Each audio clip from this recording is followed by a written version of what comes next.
Avis vascular centre మన దేశంలోనే the best varicose vein hospital.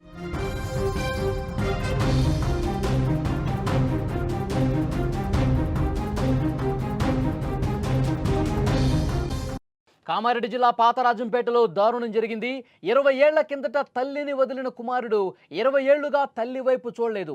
కొడుకు వదిలేయడంతో ఓ అమ్మాయిని పెంచుకుని పెళ్లి చేసింది ఆ తల్లి. తాజాగా తల్లి చనిపోవడంతో కొడుకు వచ్చాడు. అంత్యక్రియలు చేస్తానని పట్టుబడుతున్నాడు. దగ్గరకు కూడా రానివ్వట్లేదు గ్రామస్తులు. ఆస్తి కోసమే అంత్యక్రియల నాటకం అంటూ ఆరోపణ చేస్తూ ఉన్నారు అక్కడున్న స్థానికులు. పెంచిన కుమార్తెతోనే అంత్యక్రియలు జరిపిన పరిస్థితుంది. ప్రేమ ఏదైనా ఉందంటే అది అమ్మ ప్రేమ మాత్రమే. ఎందుకంటే ఆ ప్రేమలో ఎలాంటి స్వార్థం ఉండదు. ప్రతి ఒక్క తల్లి తన పిల్లలే జీవితంగా బతుకుతుంది. తాను తిన్నా తినకపోయినా పిల్లలకు మాత్రం పెడుతుంది. అలాంటి తల్లిని కాదని ఓ కుమారుడు వదిలిపెట్టి వెళ్ళిపోయాడు.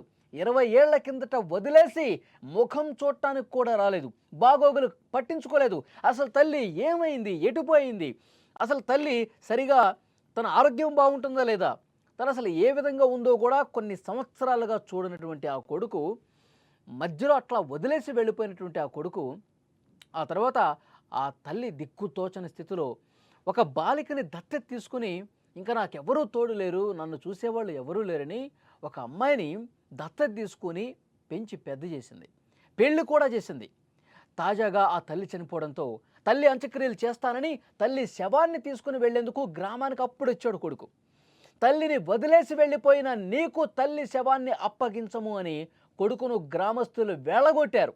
ఈ సంఘటన కామారెడ్డి మున్సిపాలిటీ పరిధిలోని పాతరాజంపేటలో చోటు చేసుకుంది.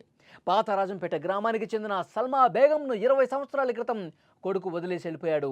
ఒక్కగానొక్క కొడుకు తనను వదిలి వెళ్ళిపోవడంతో చాలా రోజులు బాధపడిపోయింది. కామారెడ్డి పట్టణంలో దొరికిన కరిష్మా బేగం అనే చిన్నారిని పెంచుకుంది. పెద్దయ్యాక సల్మా బేగం కరిష్మాకు పెళ్లి కూడా చేసి బాధ్యత తీర్చుకుంది.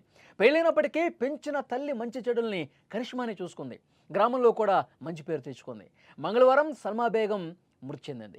20 ఏళ్లుగా అటువైపు రాని కొడుకు తల్లి చనిపోయిన విషయం తెలుసుకుని అంత్యక్రియలు చేస్తానంటూ తల్లి శవం దగ్గరకు వచ్చాడు. గ్రామస్తులు వెళ్ళగొట్టారు, గొడవ పెట్టుకున్నారు. ఇప్పుడా వచ్చేది, తల్లి ఎట్లుందో అసలు కనీసం ఒక్కసారైనా వచ్చావా, తల్లి బాగోగులు కనీసం పట్టించుకున్నావా, తల్లి బతుకుందో లేదో ఒక్కసారైనా ఊరికొచ్చి కనుక్కునే ప్రయత్నం చేసావా, లేదే. ఇప్పుడు చనిపోయిన తర్వాత నా తల్లి నా తల్లి అనుకుంటూ వచ్చావు. కేవలం నువ్వు ఆస్తి కోసం వచ్చావు. ఈ పెంచిన కూతురికి ఎక్కడ ఆస్తి వెళ్ళిపోతుంది, నాకు రాదని చెప్పి ఆ ఆస్తి మీద ప్రేమతో నువ్వు వచ్చావు. అంతేగాని తల్లి మీద ప్రేమతో కాదు. నిజంగా నీకు తల్లి మీద ప్రేమ ఉంటే ఏదో ఒక సందర్భంలో వచ్చి వెళ్ళేవాడివి, తల్లిని చూసేవాడివి, ఆమెను పట్టించుకునేవాడివి. ఇంత స్వార్థపరుడైనటువంటి కొడుకును మేము చూడలేదు, ఆ తల్లిని ముట్టుకోవడానికి కూడా నీకు అర్హత లేదు, నువ్వు ఇక్కడి నుంచి వెళ్ళిపో అంటూ గ్రామస్తులే నిలదీసినటువంటి పరిస్థితి ఉంది. అసలు నువ్వెవరో మాకు తెలియదని కూడా గ్రామస్తులు అతన్ని వెళ్ళగొట్టేశారు. ఇన్నేళ్ల పాటు సల్మా బేగం మంచి చెడులు చూసిన కరిష్మాయే అంత్యక్రియలు చేయాలని గ్రామస్తులు నిర్ణయించారు. ఇన్నాళ్ళు లేని ప్రేమ తల్లి చనిపోయాక రావడంతో అతను ఆస్తి కోసం వచ్చాడని ప్రతి ఒక్కరికి కూడా అర్థమైంది. చూసారా కొడుకులు ఏ విధంగా ఉంటారు? ఆ కన్న తల్లి ఎంత బాధపడి ఉంటుందండి. ఆ కొడుకు దూరం అయినప్పుడు, తల్లిని వదిలేసి వెళ్ళిపోయినప్పుడు, నా బిడ్డ నా దగ్గరే ఉండాలి, నా కళ్ళ ముందే పెరగాలి, నా కంటి ముందు ఉంటేనే అతను ఎలా ఉన్నాడు, అతని బాగోగులు నేను చూసుకుంటానని చెప్పి తల్లి పరితపిస్తుంది. కొడుకు కోసం, కొడుకు బాగు కోసం కొడుకు చాలా బాగుండాలని చెప్పి, తన జీవితం బాగుండాలని చెప్పి కోరుకుంటుంది తల్లి. అలాంటి తల్లిని స్వార్థంతో, ఈ తల్లితో నేను ఎందుకు ఉండాలి, ఏమి బాగోగులు నేనెందుకు చూడాలి, నేనెందుకు డబ్బు ఖర్చు పెట్టాలి అని భావించి అంత స్వార్థంగా ఆలోచించి ఆ కొడుకు తల్లికి దూరంగా వేరే ఊళ్ళో ఉంటా ఉన్నాడు. కనీసం సంవత్సరంలో ఒక్కసారి కూడా ఇటువైపు వచ్చి కన్నెత్తి చూసిన పరిస్థితి లేదు. తల్లి ఎలా ఉందో పట్టించుకున్న పరిస్థితి లేదు. తల్లి ఆరోగ్యం ఎట్లా ఉందో పట్టించుకున్న పరిస్థితి లేదు. కానీ ఆ తల్లి మాత్రం ప్రతి క్షణం ఆ కొడుకు గురించే ఆలోచిస్తూ ఉంటుంది. ఆ కొడుకు ఎలా ఉన్నాడు, సరిగా టైంకి తింటున్నాడా లేదా, సరే నన్ను పట్టించుకోకపోతే పట్టించుకోలేదు, తనేనా బాగున్నాడా లేదా, ఇలా ఆలోచించింది. ఎందుకు నా నుంచి దూరంగా వెళ్ళిపోయాడని చెప్పి కుమిలి ఆ బాధతో ఏడ్చింది. కొన్ని సంవత్సరాలు నిరీక్షించింది ఆ కొడుకు కోసం. కానీ వాడికి ప్రేమలే, తల్లి మీద ఏమాత్రం ప్రేమ లేదు.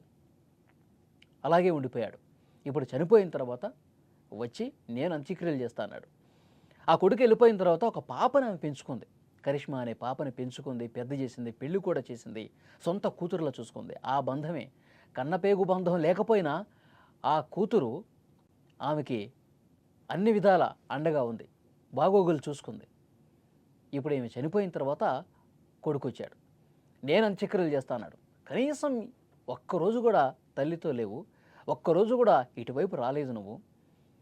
ఇప్పుడు ఎందుకు నువ్వు అంత్యక్రియలకు వచ్చావు, దేనికోసం వచ్చావు, ఆస్తి కోసమా అని గ్రామస్తులు కూడా నిలదీశారు, గొడవ పెట్టుకున్నారు. ఇక్కడి నుంచి వెళతావా లేదా, ఇక్కడ ఉంటే నీ మీద మేమే దాడి చేసి బయటికి పంపించాల్సిన పరిస్థితి వస్తుంది అని బెదిరించేసరికి అప్పుడు దూరంగా జరిగిన పరిస్థితి ఉంది. ఒకసారి ఆ గ్రామస్తులు అక్కడ ఉన్నవాళ్ళు ఏం మాట్లాడారు చూడండి.